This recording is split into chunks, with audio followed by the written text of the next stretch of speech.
Hello friends, तो अगर आपके एग्जाम में कुछ इस तरह का सवाल आते हैं तो दोस्त आप इस सवाल को कैसे एग्जाम में बहुत ही आसान तरीके से सॉल्व कर सकते हैं।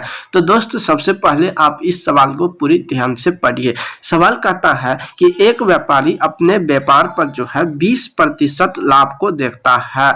वह वास्तविक भार से 10% कम भार वाले गलत भार का प्रयोग करता है। व्यापारी को अर्जित कुल लाभ प्रतिशत ज्ञात करें। तो दोस्त इस सवाल को हम कहते हैं क्या, बेईमान दुकानदार वाले सवाल। तो इसको हम कैसे सॉल्व करेंगे, तो चलिए जानते हैं बेसिक तरीके से। तो सबसे पहले अगर हम इस पहले लाइन की बात करें तो दोस्त पहला लाइन में कहता है कि एक व्यापारी अपने व्यापार पर 20% लाभ को देखता है। इस शब्द से आप क्या समझते हैं? तो दोस्त 20% लाभ को देखता है। तो दोस्त अगर उसने कोई चीज को 100 रुपया में खरीदा होगा तो उस पर 20% लाभ लेकर के उसे जो कहता है कि हम इसे 120 रुपया में मैं आपको दे दूंगा। कितना मेरे दोस्त? 120 रुपया में मैं आपको दे दूंगा। लेकिन अगला स्टेप में ये क्या करता है, तो वो वास्तविक भार यानी कि वास्तविक भार उसको कितना देना चाहिए? 100 यानी कि 100 देना चाहिए। तो वो क्या करता है, तो वास्तविक भार से 10% कम तोड़ता है।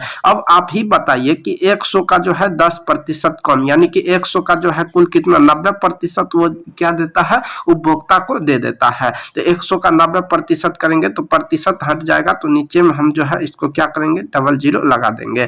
तो यानी कि 100 का यानी कि कुल भार का जो है वो कितना देता है, वो 900 ग्राम देता है।